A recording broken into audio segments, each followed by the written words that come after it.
El día de hoy vamos a hablar de un tema muy importante dentro de cualquier entorno laboral y es el respeto. Y es que cuando hablamos de respeto, también hablamos de límites, de convivencia y de entender cuando una conducta deja de ser normal y empieza a convertirse en una falta grave. Y para esto tenemos de invitado a el abogado laboralista César Puntriano Rosas, con quien vamos a conversar largo y tendido sobre un tema que nos compete a todos, y es el hostigamiento sexual laboral. Y este podcast llega a ustedes gracias al Grupo PA Perú. Vamos al tema. Muy bien, y aquí estaba conversando ya antes de prender las cámaras con el abogado César.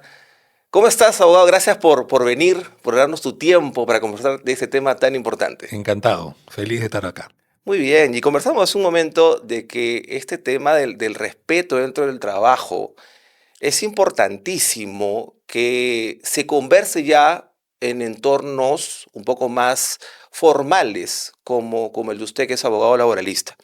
Pero antes de eso, quiero que me cuente usted, no sé si le puedo decir usted o César. Trátame de tú, Eso por es lo que favor. me encanta a mí, y es que cuando estuvimos conversando acerca de cómo debemos tocar y abordar el tema de hostigamiento sexual, dijimos, no queremos que sea el típico webinar, ¿no? En el cual sale el abogado, habla, pone diapositivas, sino que queremos que sea una conversación más fluida, más casual, y por eso ya tengo el placer de conocer al abogado y creo que calza perfecto para llevar esta conversación. Muchas gracias. Muchas gracias. Muy bien. Vamos a definir qué vendría a ser una conducta que está lindando con hostigamiento sexual. A ver, es muy importante esta primera pregunta porque debemos nosotros ubicarnos, ¿no? ¿Dónde nos ubicamos? ¿Qué es el hostigamiento sexual en el trabajo? Ujú. Tenemos una legislación que ya data de algunos años que se ha ido modernizando y ya les voy a explicar por qué. Y que considera al hostigamiento sexual en el trabajo como una forma de violencia. Ujú. Es lo primero que te dice. Una forma de violencia que se manifiesta a través de qué? De conductas con contenido sexual o sexista. Ya vamos a ver algunos ejemplos, ¿ok? Entonces, una forma de violencia que se manifiesta a través de conductas con contenido sexual o sexista no bienvenidas o rechazadas por la víctima y que Exactamente. generan un ambiente hostil de trabajo. Esa es la definición legal de las conductas que califican como hostigamiento sexual en el trabajo. Me has dicho algo importantísimo, que no son bienvenidas, Así que es. no son permitidas por la otra persona. Y muchas veces confundimos pues el ser amables o el ser, no, pero es mi forma de ser. Yo le dije algo que para mí es normal, pero la otra persona no lo entendió como normal. Y ahí es donde hay que poner la línea, hay que poner la línea clara. Efectivamente, efectivamente. Si aterrizamos un poco más en el concepto, Ujú. cuando hablamos de conductas de naturaleza sexual, pues la norma no tiene una lista cerrada, ¿no? Claro. Y pueden haber ahí conductas como, por ejemplo, roces, conductas corporales, ¿no?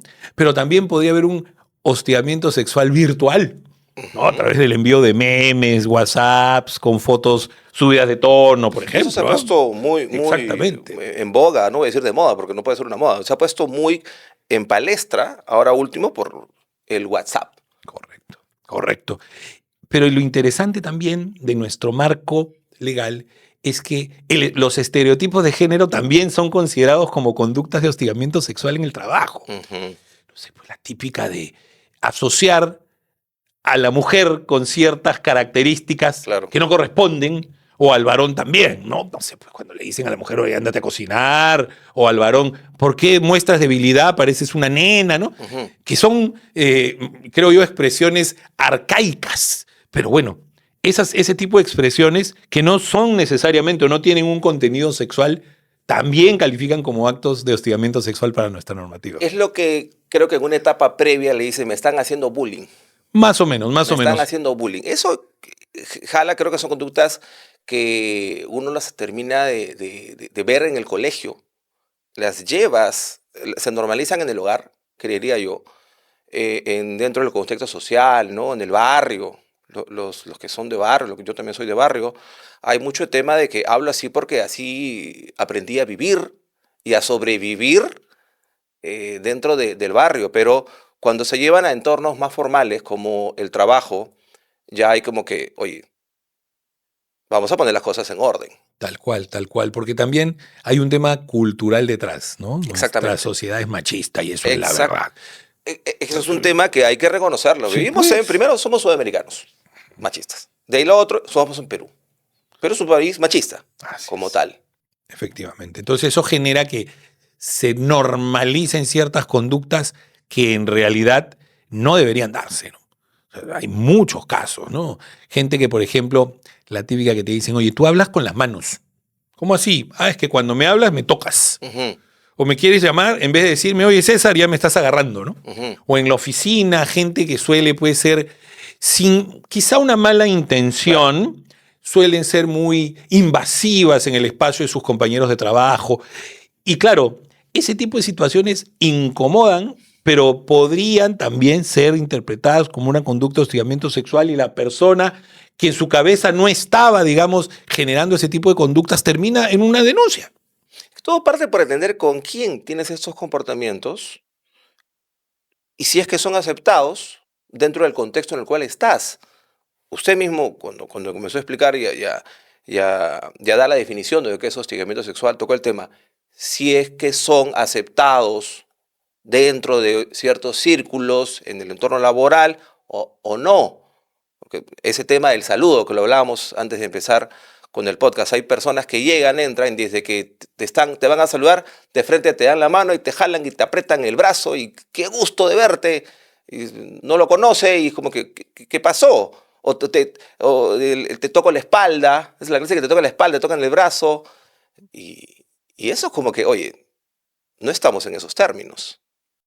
Efectivamente, yo creo que frente a este tipo de situaciones, lo mejor es abstenerse. Lo mejor es guardar la distancia, el espacio. Que quizá alguno Ujú. piense que acá se está exagerando, pero no Claro. es así, porque al final cada persona tiene un nivel de susceptibilidad distinto.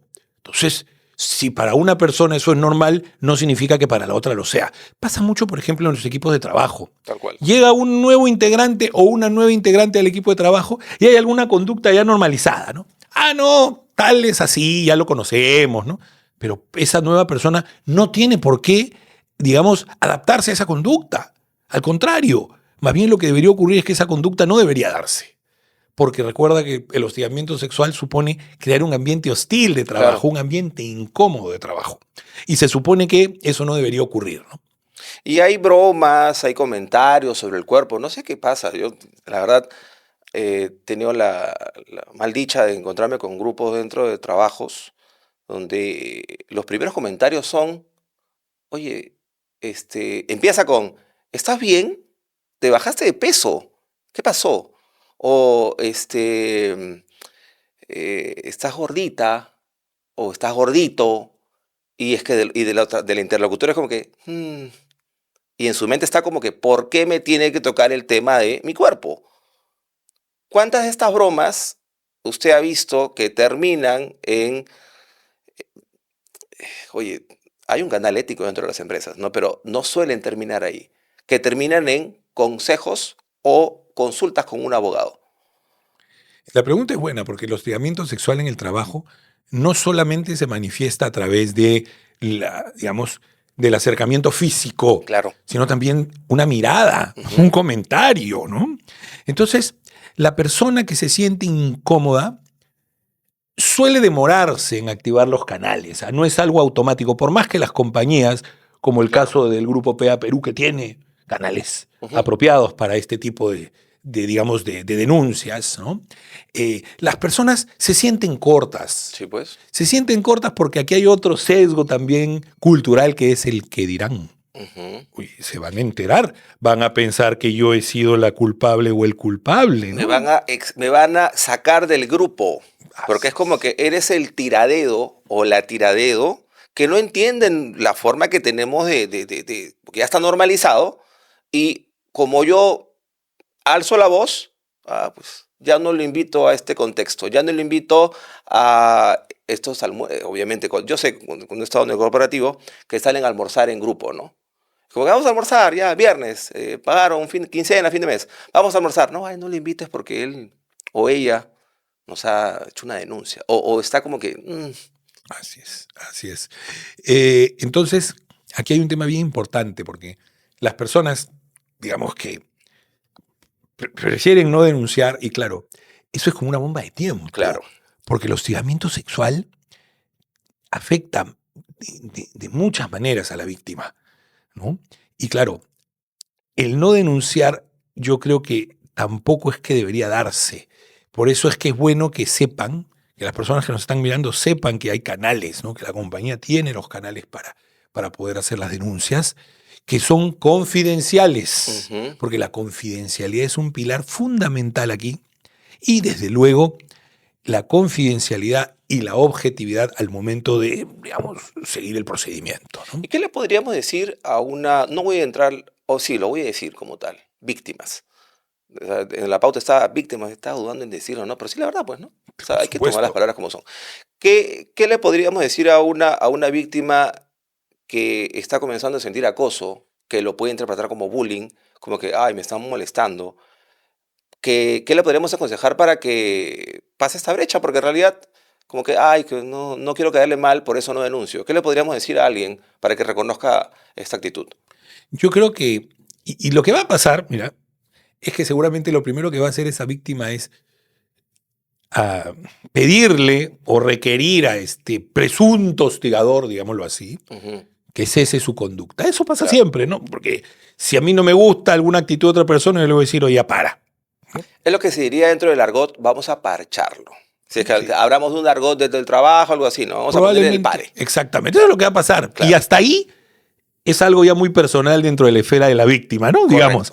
Pero yo creo que la víctima y en general los trabajadores deben estar seguros de que el dar un paso más no les va a generar ningún perjuicio laboral.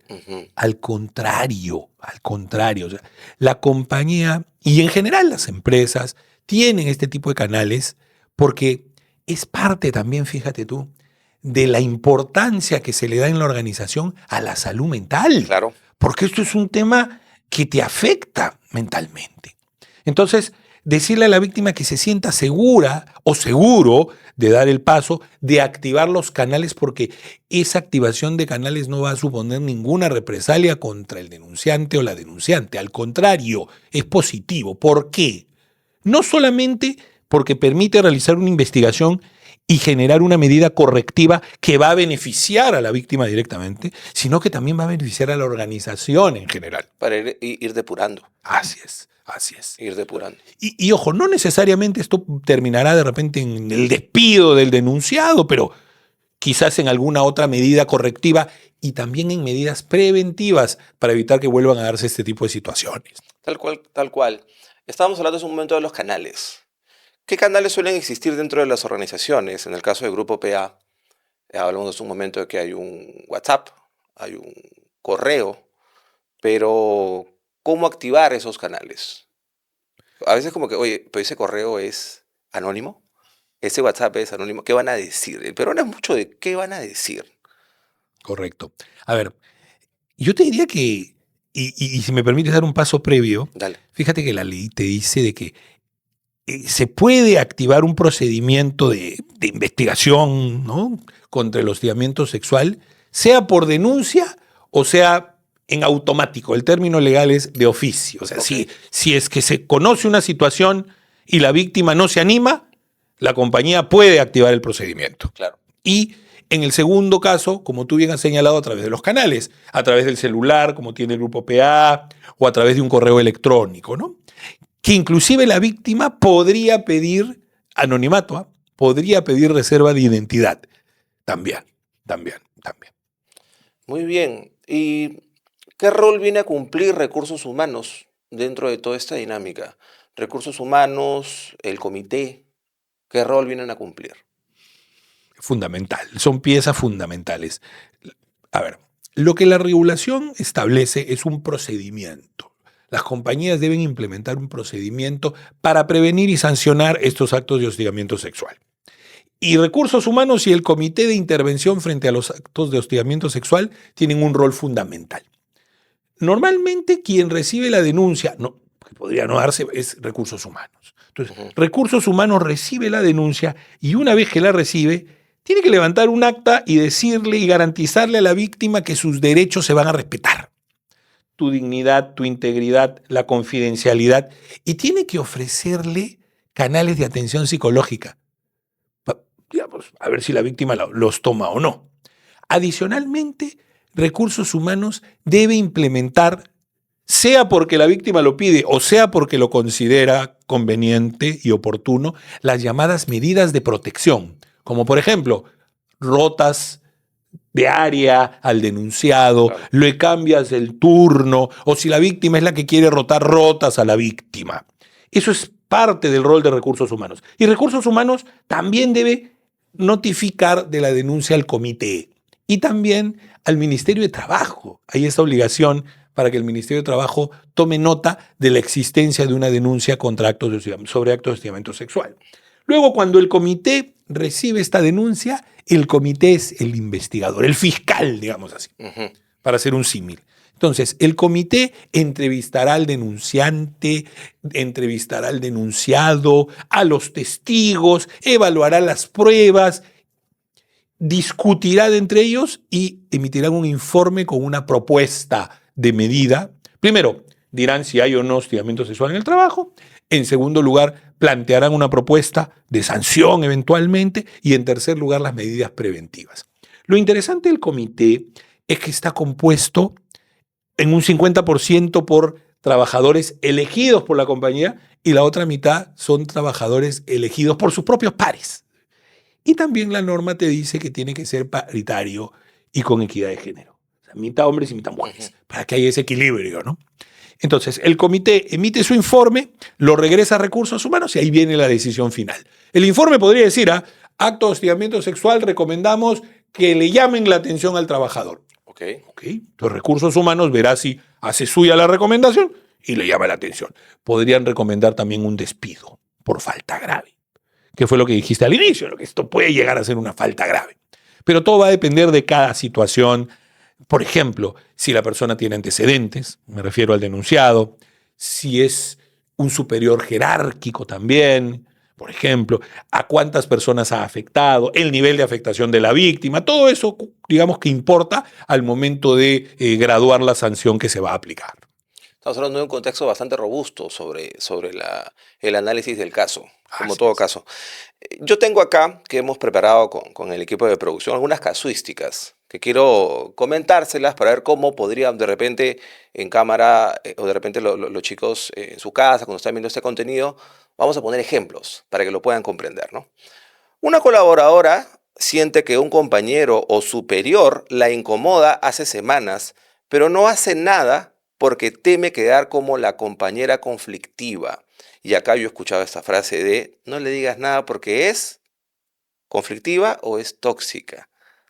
Puede sonar medio duro, pero en los contextos del trabajo, en la dinámica, no se lo dirán a la compañera, pero puede que lo hablen dentro del grupito. ¿Cómo ve este caso? ¿Cómo vería este caso? Habría que ver, en primer lugar, si encaja en una conducta de hostigamiento sexual en el trabajo. Es lo primero. Es decir, si esta incomodidad que tiene esta compañera es porque la otra persona, el colaborador o el trabajador, ha, digamos, incurrido en alguna conducta de las que hablábamos hace un momento, ¿no? Algún roce, tocamiento, comentario, mirada, ¿no? Sexual o sexista. Si fuese ese el caso, entonces ya vemos que la incomodidad supone el rechazo. Correcto. ¿No? Ya supone el rechazo. Entonces, lo que correspondería es que esa persona denuncie. Si la persona no denuncia y no es evidente la situación, la compañía no tiene cómo actuar. O sea, ahí más bien es animarla a denunciar para que pueda ella, pues, obtener una solución en su caso, ¿no? Y a veces no lo animan porque parte del contexto de los compañeros o no lo hablan, ¿no? Entonces ahí esto me da pie a otra casuística, ¿no? Mira, un colaborador puede presenciar una conducta inapropiada, pero piensa mejor no me meto. ¿Cómo responderíamos a esta casuística? Yo creo que ahí a ver, el colaborador, o sea, queda en decisión de él meterse o no, Pero es como un tú testigo, dices, ¿no? ¿no? Exactamente. Claro. Entonces, ahí en realidad él podría denunciar la conducta, inclusive. Ujú. Es decir, si la víctima no se anima, vamos a estar a relacionar los dos ejemplos que hemos puesto. Correcto. O sea, la víctima, porque no quiere quedar como la conflictiva, no se anima. Pero su compañero que está en el escritorio del costado ve que esta situación, ojo, podría darse una vez, pero vamos a pensar que es una situación recurrente. Él o ella podrían hacer la denuncia. Aun cuando la víctima le diga, no, no la hagas, la hacen. Y aun cuando la víctima no quiera, digamos, declarar, igual se tiene que activar la investigación. Sí. Tengo otra casuística, mira. La persona afectada, vamos como que siguiendo la linealidad del caso, ¿ya? La persona afectada no tiene la gran prueba, porque a veces dicen, no denuncia porque no tengo la gran prueba, pero tiene mensajes, tiene fechas, tiene recuerdos o testigos o compañeros que vieron algo. Los testigos son la gran prueba. Ujú. Para los casos de hostigamiento sexual en el trabajo, nuestro marco legal es súper flexible. El testimonio de la víctima pesa. Y te digo algo más. Normalmente en un entorno común y corriente, que a una persona la graben sin su consentimiento, invalida la grabación. Correcto. Pero en un contexto de hostigamiento sexual vale.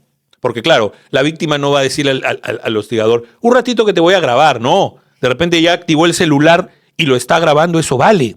O de repente, o quizás la situación ocurre en un lugar donde hay cámaras de la compañía. Esas imágenes captadas por las cámaras de la empresa valen. Claro. O los testigos valen. El tema de cara al hostigamiento sexual en el trabajo es muy flexible. Pero siempre, desde luego, se exige algún nivel de prueba. Claro. Mínimo, pero se exige. Desde luego que sí. Vamos a hablar de un concepto que salió cuando estoy investigando acerca del tema que se llama revictimizar. ¿Qué significa este concepto exactamente? A ver, la norma te prohíbe, te dice, está prohibido revictimizar. ¿Ya? Y, por ejemplo, carear a la víctima con el hostigador. ¿Cómo es carear a la víctima? Es decir, enfrentarlos, ponerlos frente a frente para que cuenten, lo que ha pasado. Es como que Eso es revictimizar. eso es un chisme, prácticamente es un chisme. Los sientas a los dos, a ver, ¿qué pasó? No, eso no se puede hacer. Claro. O, por ejemplo, preguntarle más de una vez los hechos a la víctima. Oye, a ver, dame más detalle. ¿Sí? O cuestionar las declaraciones de la víctima en función a, por ejemplo, conductas previas. Oye, pero sí, eso pasó por ejemplo, ¿no? En una reunión corporativa organizada por la compañía. Y la víctima dice, oye, en esa reunión corporativa, en esa fiesta de fin de año organizada por la empresa, fulanito de tal, pues se excedió, ¿no? Me agarró la mano, me quiso besar, qué sé yo, ya. Y revictimizar sería, sí, ¿y tú en qué circunstancias estabas? Oye, pero no estabas con una faldita muy corta, Claro. Por ejemplo. Ahí estás revictimizando. Eso está prohibido. Y para quien va este mensaje que no puedes revictimizar es tanto para recursos humanos como para el comité, porque ellos son los que investigan. Entonces, no es posible porque se afecta mucho más a la víctima. Qué interesante ese tema, porque podría tener ese como que, pero es como que le están echando la culpa a la víctima. Qué interesante cuando dijiste, pero es que ella tenía la faldita así, es que él tenía el polo puesto de tal forma, por eso yo tuve otra clase de conducta. Y que a veces estos contextos se normalizan dentro de una conversación. Efectivamente. Y eso yo creo que parte de ciertos mitos también, porque, a ver, el respeto no está condicionado. Correcto. Eso es una regla. Entonces, si en una compañía no hay una regla de vestimenta, por ejemplo, y en el verano las personas, sea hombre o mujer, van pues con prendas ligeras, eso no puede condicionar la actitud del compañero o de la compañera de trabajo. Correcto. En la vida, ¿no? O, por ejemplo, pensar que el hostigamiento sexual en el trabajo solo ocurre en ciertas organizaciones. En empresas donde industriales, mineras, ¿no? Donde están, o empresas donde hay mucho operario, no. A todo nivel, a nivel de operarios, a nivel de trabajadores administrativos. Eso es otro mito también, ¿no? O que las mujeres denuncian por venganza. No, ella me ha denunciado porque me odia. No, acá no hay un tema de odio nuevamente. Es parte de los derechos que uno tiene.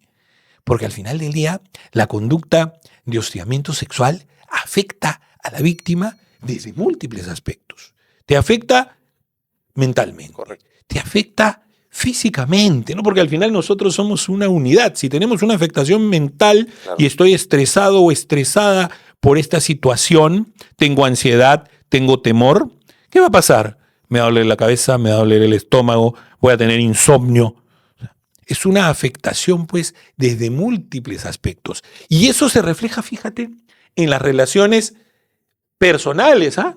Imagínate una trabajadora que es hostilizada sexualmente en el centro laboral. ¿Cómo va a estar en su casa? ¿Normal? ¿Cómo va a mirar al esposo? O sea, porque también ocurre que las víctimas suelen equivocadamente sentirse culpables. Claro. Entonces, eso va a afectar sus relaciones interpersonales, familiares, laborales, porque esa persona ya no va a querer trabajar en equipo, no va a querer entrar a la oficina del otro, no va a querer participar en reuniones, ¿no? Y es una afectación, pues, desde múltiples, digamos, aristas. Por eso es que es importante tener canales, que el grupo los tiene, y por eso es importante que los trabajadores se sientan seguros y tranquilos que si es que interponen una denuncia, no va a haber represalias, Correcto. no va a haber consecuencias negativas y más bien va a haber acción. Se va a actuar oportunamente. Además, has explicado hace un momento que hay toda una estructura. No es simplemente que te denuncio y ya acepté la denuncia. Hay una investigación previa que la hace el comité, que la hace el área de recursos humanos. No es simplemente como que se toma a la ligera. Esto es un tema serio y se tiene que abordar de una forma seria. Ya Así para ir es. terminando, doctor, me encanta que hayamos tocado este tema. Me encanta haberlo tocado en este formato conversacional. Sé que está calando la información en los colaboradores de PA, de Grupo PA Perú que nos están viendo. Y tengo una pregunta final, ya para ir cerrando este podcast. Es, ¿cómo se construye una cultura preventiva dentro de una empresa operativa? Una empresa exigente, diversa, tan diversa culturalmente como la tiene PA Perú. A ver, yo creo que la prevención parte por adelantarse a este tipo de situaciones, ¿no? Y esto que estamos haciendo, Claro. este podcast, es prevención, porque aquí a los colaboradores que nos miran les estamos contando cómo está regulado el tema, qué cosa se puede hacer y qué no, ¿no? Ese es un primer tema. El segundo tema, y cuando me refiero a lo que estamos haciendo, me refiero a la capacitación, es bien importante. El segundo tema es contar con los canales adecuados, ¿no? Es decir, no esperar a que la persona haya pues ya sido víctima durante un tiempo prolongado y al no sentir dónde o a quién recurrir, termine pues renunciando, por ejemplo. Qué injusto, ¿no? Claro. Pierdo mi trabajo porque no sentí ese apoyo institucional. No, aquí en el grupo existe el apoyo institucional, que es parte, como tú bien decías, de este reto frente a una empresa diversa, exigente y compleja y que tiene pues tantos colaboradores, ¿no? Tener esos canales efectivos, como decíamos hace un momento, con plazos previstos en la norma. Es decir, no piensen que si ustedes plantean su denuncia, el tema va a quedar ahí, va a quedar como una anécdota más. No. Y es importante también considerar que el canal que tiene la compañía y la ley también no hacen diferencias. Ojo con eso. Es decir, tan víctima del hostigamiento sexual puede ser un operario como el jefe. El hostigamiento sexual puede darse entre personas del mismo sexo también, con practicantes, con personal de terceros. Claro. Entonces, hay que entender que existe el canal y que es parte, digamos, de la cultura organizacional, es parte de la preocupación que tiene la compañía por la salud mental, por la seguridad y salud ocupacional de sus trabajadores. Muy bien. Hay un contexto, ya hay un apoyo de la empresa. Esto es parte de una cultura, es una cultura preventiva, que estamos motivando aquí dentro de este espacio tan bonito que hemos desarrollado. Me ha encantado esta conversación. Gracias nuevamente a Grupo PA Perú por promover estos espacios de inicialmente reflexión, análisis y toma de acción, según sea el caso. Nuevamente, gracias doctor por este Al espacio. contrario. Por este espacio, ha sido una conversación bastante agradable y nos vemos en un siguiente episodio. Chau, chau.